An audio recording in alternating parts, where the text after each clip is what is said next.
In today's video, I'll be answering the huge question as to if I'm a LEGO scalper or not. So guys, welcome back guys to another video. In today's video, I want to make a short little video kind of explaining myself as to why I do not consider myself a LEGO scalper, and pretty much at this point why really no BrickLink sellers are scalpers at the end of the day. So let's officially begin this video by reading the definitions of a scalper. So on Google, scalper is a informal noun that says a person who resells shares or tickets at a large or quick profit. And let's move over to Urban Dictionary to see if that definition fits me any better. So according to Urban Dictionary, the best site and the most reliable site on the internet, of course, a scalper is the scum of the earth who are just too incapable to get an actual job. This scalper dickhead just made his prices of Nintendo Switches triple by Mike Million. So let's see if either of those definitions fit me.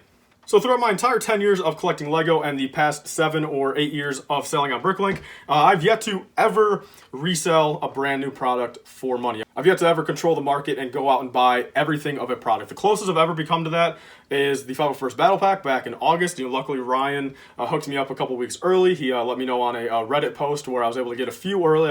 I think I got like 6 of them early, and at that point, I bought all 6. And with those 501st Battle Packs, I gave away like 2 or 3 of them, like right off the bat, like within a couple weeks.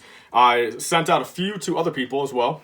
Brick Wizard 59, Republic Studs, a few other people. I sent out I think like 7 of them, 7 or 8 of them, to fellow YouTubers. Again, I was finding more throughout the couple days after that. It wasn't that first day though I bought 6, but within the couple days after that, I went out and bought a few more. But at that point, I sold all of them for retail plus shipping to my friends.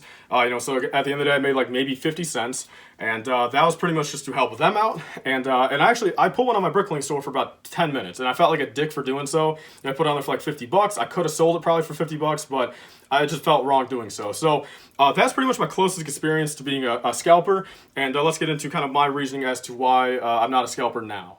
So pretty much everything I buy in quantity, like when you guys see me buy clearance LEGO sets, think about it. That stuff has been sitting on that shelf for multiple years. I mean, 1 year minimum, 2 years, sometimes even 3 years. So you gotta think about it. Throughout those 3 years, it's had its fair share of sitting there in the market. I mean, fair game for 2 or 3 years, and it's been at 20% off, 30% off, probably even 40% off at some point, pretty much throughout those 3 years, guaranteed. And you gotta think about that point. No one is controlling the market. The market is settled. And throughout those 3 years of being on the shelf, you have every right to go pick up as many as you want. Again, it's a normal produced set. LEGO is not making a limited amount of them. And at that point, go pick it up for retail, pick it up for 20% off, and pick it up for yourself. You have 3 years to do so.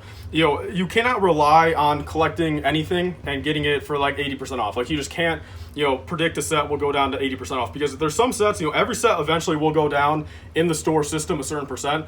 But again, it's overall fact, like, will you find the set? Like if Walmart truthfully sells out of all of them at 20% off, more than likely, if it's right at the end of their retirement, right before they retire, it's not going to get down to 90% off. You're not going to find a $100 set for $10. You know what I mean? It's just truthfully not the case, and that's why I always preach it. At the end of the day, pay, get it for 20% off, but I think 20% off is pretty much that fair price where if it's really a set that you want and you never want to miss out on it, get it for 20% off. Don't pay retail, but everything will go about 20% off. 30% off is a good deal. 40% off is even better. And 50% off, I mean, after that, that's pretty much like what you can maybe like say to yourself, look, maybe I can find it for 50% off. Anything higher than that, more than likely it's not going to happen. I mean, it's lucky clearance. You can't bank on the fact of getting, sets for 75% off. So if you don't get it throughout those 3 years, that's your fault then. And then in my case right here, so I'm coming in, 3 years later, buying the clearance that, that Walmart itself, just truthfully couldn't sell at that day. So I'm clearing out the shelves for them, and that allows them to put newer stuff on the shelf that at the end of the day, like the average consumer would rather have new stuff. Like I said, throughout those 3 years, they had plenty of time to buy the old stuff, for whatever price they paid for, and then at least when I'm clearing out the shelves, they can put in the new stuff. I definitely think kind of the people that used to hate BrickLink don't really hate it anymore. I think people see a lot of value in it, and I see nothing wrong with it anyway, I never really have. But BrickLink is like a necessity in the LEGO community pretty much at this point. Like, bricks and pieces is one thing, pick a brick is one thing, parting out sets of your own is one thing, but BrickLink is pretty much that one safe place to buy every LEGO part ever. I mean, again, new parts, old parts, used parts, sets, minifigures, instructions, everything LEGO they have in their catalog. So it's just the fact of if someone's selling it. Like bricks and pieces, like they only have new stuff. Pick a brick only is limited to so many things, and parting out sets and stuff, that gets super expensive. If you go buy that clearance set yourself, you're gonna have maybe 2 of like a 2x2 brick in there when you need like 40 of them. So you're gonna tell me you're gonna go buy 20 of those sets and then just part out all those in your collection and spend $500 just for like 30 parts you need. It doesn't make much sense. I mean, BrickLink definitely has a part of the market and a part of the community that like is needed. I mean, so many people use it, mock builders and stuff.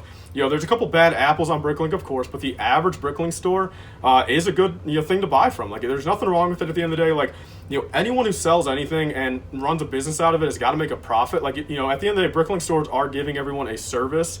So, you know, you can't just do that for free. You know, so again, in my case, you know, like, truthfully, I've been lucky to say that over the past couple of years, you know, my BrickLink store, my YouTube, and pretty much everything surrounding Lego has been my full-time career. And I'm very fortunate about that. I don't take that for granted. I appreciate everyone that, you know, orders from there.